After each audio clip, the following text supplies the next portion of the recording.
अगर तुम भी सोशल मीडिया पर काफ़ी एक्टिव रहते हो तो तुम्हें डेफिनेटली इस कंट्रोवर्सी के बारे में पता ही होगा। अगर नहीं तो तुमने कहीं ना कहीं इन सारे मीम्स को तो देखा ही होगा। बोलो, करोगे ना मेरी मदद? If you haven't watched it, very good. For those who don't have any clue what all this happening there, let me give you a little context. So, Coffee with Karan is an interview show where celebrities have interview with Karan with a cup of coffee, of course. So basically यहाँ पर celebrities अपने सारे secrets को publicly share करते हैं, अपने आप को self expose करते हैं. I don't know why guest इस show पे आने से पहले कौन सा नाइसिल का पाउडर मार कर आते हैं. कड़क है. यहाँ पर उनकी लाइफ को बिना किसी फिल्टर के प्रेजेंट करा जाता है and this is the basic theme of A show. And यही सेम चीज कुछ साल पहले हार्दिक भाई भी इस शो पर करके आए थे. मॉम क्या हुआ शिनचैन? मॉम मुझे भी करना है. नहीं शिनचैन तुम अभी बहुत छोटे हो. एंड इसका आउटकम तुम साइड वाले मीम से लगा सकते हो क्या हुआ होगा. Back to the topic. अभी इस शो का नया सीजन आया है और उसका पहले एपिसोड में जो हमारे गेस्ट आए हैं वो है रणवीर सिंह एंड दीपिका पादुकोण. और I would say the victim was Ranveer and Deepika. And by watching this viral clips I would correct my previous statement by saying the victim is only Ranveer.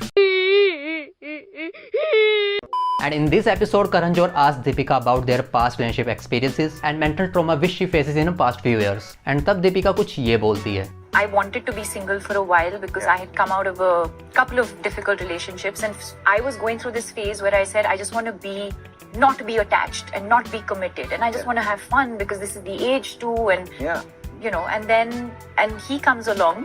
And so I didn't commit.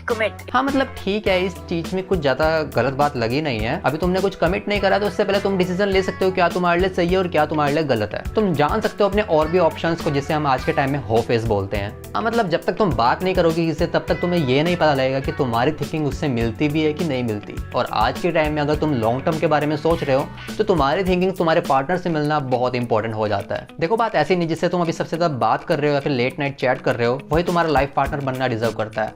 ये statement मैं क्यों बोल रहा हूँ ये तुम्हें आगे जाके पता लगेगा. तो जब तक तुम खुद को एक्सप्लोर नहीं करोगे, खुद के लाइक्स और डिसलाइक्स के बारे में तुम्हें खुद को ही नहीं पता होगा, I don't think so it is a right stage to get in a relationship. पर इस चीज के बाद दीपिका कुछ ये बोलती है. In fact, until he proposed to me, there was no real commitment as such. Even if we were technically allowed to maybe see other people, we would just keep coming back to each other. So I did meet other people, but I wasn't interested or excited by anyone else that I was seeing, and in my mind I was committed to him. अच्छा ठीक है, समझ गया. अब यहाँ पर ये चीज क्लियर नहीं है कि दीपिका कौन से प्रपोजल की बात कर रही है. If it is a dating proposal ठीक है समझ में आता है, but if she saying about marriage proposal तो भाई और मीम बनने चाहिए इसके ऊपर. बनाओ, जी भर के बनाओ. तो यहाँ से तो एक चीज पता लगती है फिर इस हिसाब से कि तुमने सब कुछ ट्राई करा और जब तुम्हारी बात कहीं और नहीं बनी तो रणवीर तो तुम्हारे बैकअप प्लान में था ही, जिसे आजकल के जेन जी लोग डेटिंग टर्म में बेंचिंग बोलते हैं. So if you don't know let me explain. Suppose you went to a market and you find something very special that you never want to lose but you are craving for better option. तो तुम बोलते हो भैया जरा इसे side में रख लेना, मैं थोड़ा मार्केट घूम कर आती हूँ, कुछ पसंद आया तो वहां से ले आऊंगी, नहीं तो फिर लास्ट ऑप्शन में ये बैकअप में तो मैंने रखा ही हुआ है. सो जरा इस चीज का ध्यान रखना, क्या तुमसे भी कोई तुम्हारा मन रखने के लिए तो बात नहीं कर रहा.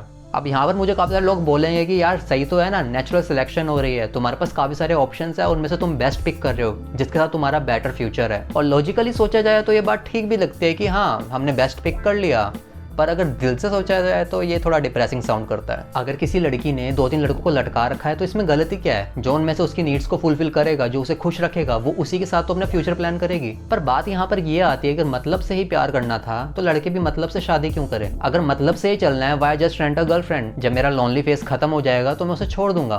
क्यों क्या हुआ. यहाँ पे मैं बोलते हुए थोड़ा मिसोजिनिस्टिक साउंड कर रहा हूँ, बट वो cares. In my mind I was committed to him. So I would meet other people, but at the back of my head it was like. भाई ये जो चेहरा है ना, ये दुनिया के हर एक लड़के का चेहरा है जब उसकी बंदी उसके साथ बातें कर रही होती है और वो बीच में किसी लड़के का नाम ले देती है. So I did meet other people, but I wasn't interested or excited by anyone else that I. In between this show, Ranveer also describes his feeling when he saw Deepika first time. The door was open, the gush of air entered, and blah blah blah. And he has these heavy doors open, and the gush of wind. Her hair is blowing like this. That is how she. But the catch is same this thing, or I would say same this script. Ranveer ने कुछ साल पहले अनुष्का के लिए भी बोली थी। Opens, their doors are heavy. Huge door opens, and of course, because it's such a big door, this wind flies in my. हो सकता है शो के राइटर से बहुत बड़ा ब्लंडर हो गया और 10 साल पुरानी वाली स्क्रिप्ट रणवीर को इस साल दे दी। अब बात ये आती है कि वो दोनों मैरिड है और हो सकता है कि सारी बातें वो पहले डिस्कस कर चुके हों और या फिर वो जस्ट अपनी स्क्रिप्ट को फॉलो कर रहे हो। Just saying. पर इस क्लिप के जो रणवीर के एक्सप्रेशंस थे, ये दर्द मैं समझता हूँ। Like who? Like who?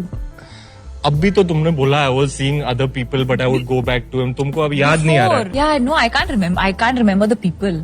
I remember very clear. Okay, we'll chat later. But the laugh of the Karan in the end of this clip clearly shows. जाते जाते बस मैं यही बोलूंगा कि अगर उसने तुम्हें डम कर दिया और इतने एफर्ट्स के बाद तुम उसके लिए जस्ट एक ऑप्शन हो, तो she never fooled you brother. तुमने अपना 100% दिया।